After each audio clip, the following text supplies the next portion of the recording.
आदाब, मेरा नाम डॉक्टर सुवर्चला है। मैं जीवा फर्टिलिटी सेंटर्स में साइंटिफिक डायरेक्टर हूँ। कुछ ऐसे प्री नेटल सप्लीमेंट्स होते हैं जो आपको प्रेगनेंसी के पहले, प्रेगनेंसी के दौरान भी लेना चाहिए। ये प्री नेटल यानी जो प्रेगनेंसी में बहुत आवश्यक पदार्थ होते हैं। कुछ ऐसे होते हैं जो फूड सोर्स में मिल जाते हैं, कुछ आपके डॉक्टर आपको प्रेगनेंसी जब प्लान कर रहे होते हैं तभी से लेने के लिए सलाह देते हैं। कुछ तो बहुत आवश्यक होते हैं प्रेगनेंसी के दौरान। कुछ ऐसे सप्लीमेंट्स के बारे में मैं बात करूंगी, सारे कवर नहीं कर पाऊंगी, बट उनका क्या महत्व है उसके बारे में हम आज बात करेंगे। सबसे पहला और महत्वपूर्ण मैं कहूंगी है फोलिक एसिड। फोलिक एसिड बच्चे के ब्रेन और स्पाइनल कॉर्ड के प्रॉपर डेवलपमेंट के लिए बहुत जरूरी है।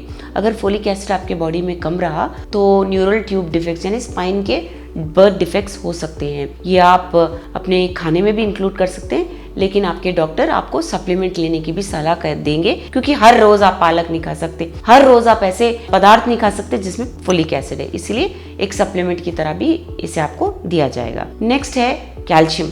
कैल्शियम आपके बोन डेंसिटी के लिए ही नहीं, बढ़ते हुए बच्चे के लिए, यानी कि जब आप गर्भवती होती हैं तब आपके बढ़ते हुए शिशु के लिए भी बहुत जरूरी होता है। पेट में कैल्शियम डेफिशिएंसी होने से बच्चे के बोन्स भी ठीक से डेवलप नहीं हो पाते। इसलिए कैल्शियम अगर आप ठीक से फूड में कंज्यूम नहीं कर पा रहे तो सप्लीमेंट्स की तरह अवश्य लीजिए। तीसरा है आयोडीन। आयोडीन सबसे महत्वपूर्ण होता है। आयोडीन आपके थायराइड फंक्शनिंग के लिए बहुत महत्वपूर्ण होता है। अगर आयोडीन की मात्रा आपके बॉडी में कम रही तो ये जो थायराइड का जो ऑर्गन है वो ठीक से काम नहीं कर पाएगा। थायराइड के लेवल्स कम होंगे या ज़्यादा होंगे। ये प्रॉब्लम की वजह से आपको मिसकैरेजेस हो सकते हैं, या स्टिल बर्थ यानी कि जन्म तो देंगे आप लेकिन बच्चा जीवित नहीं रहेगा, स्टिल बर्थ भी हो सकता है। तो ये डिफेक्ट्स आयोडीन की कमी की वजह से हो सकते हैं। यही नहीं, बच्चे का ठीक से ग्रो नहीं हो पाना, स्टंटेड ग्रोथ कहते हैं। सिवियर मेंटल डिसऑर्डर्स यानी कि ब्रेन का ठीक से डेवलप नहीं हो पाना, सुनाई नहीं देना, ये सब प्रॉब्लम्स आयोडीन अगर ठीक से ना हो आपके बॉडी में तो हो सकता है। आयोडीन आप नमक में भी ले सकते हैं, इसे सप्लीमेंट की तरह भी प्री नेटल सप्लीमेंट्स के रूप में भी दिया जाता है। उसके बाद आता है आयरन।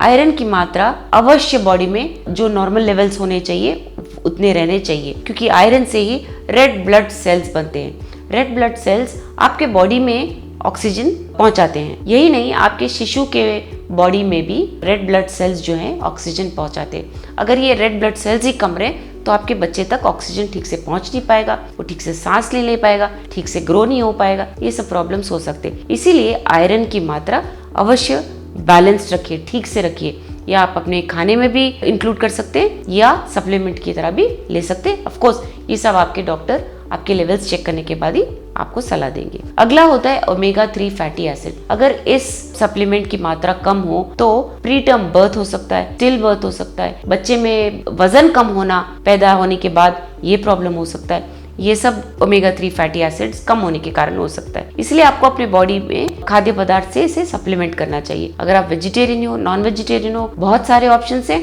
अगर आप उन चीजों को पसंद नहीं करते तो सप्लीमेंट्स की तरह भी उसे आप ले सकते हो। फिर आता है कोलिन। कोलिन हर सप्लीमेंट में होता नहीं है, जो प्री नेटल सप्लीमेंट टैबलेट्स होते हैं सब में होता नहीं है, इसलिए आप अपने डॉक्टर से संपर्क कर सकते हैं कि कौन सा वाला बेस्ट रहेगा। ये हेल्दी ब्रेन डेवलपमेंट के लिए बहुत महत्वपूर्ण होता है। अगला और सबसे महत्वपूर्ण मैं कहूंगी प्रोटीन। प्रोटीन आप अपने खाने में इंक्लूड कर सकते हो। अगर ठीक मात्रा में नहीं ले रहे हो, बॉडी में कम है किसी कारणवश, तो उसे आप सप्लीमेंट की तरह भी ले सकते हो। ये याद रखिए कि प्रोटीन एक ईंट की तरह है। प्रोटीन ईंट से ईंट बनके ही एक घर जैसे बनता है। बॉडी के पार्ट्स भी, बॉडी के सेल्स भी, टिश्यूज भी, ऑर्गन्स भी प्रोटीन से ही बनते हैं। सेल डिवाइड होना, डिफरेंशिएट होना, विविध ऑर्गन्स में बदलना, बॉडी का डेवलप होना, बच्चे का ग्रो होना, सब कुछ प्रोटीन्स की वजह से होता है। इसलिए अगर आप प्रोटीन्स ठीक से नहीं ले रहे तो बॉडी ठीक से डेवलप नहीं होता है। आपका बॉडी भी हेल्दी नहीं रहेगा, आपके बेबी का बॉडी भी हेल्दी नहीं रहेगा। इसलिए प्रेगनेंसी के पहले से ही प्रोटीन ठीक से कंज्यूम कीजिए। प्रेगनेंसी के दौरान भी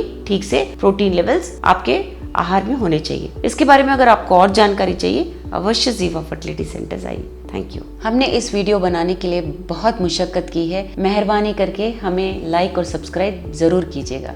शुक्रिया।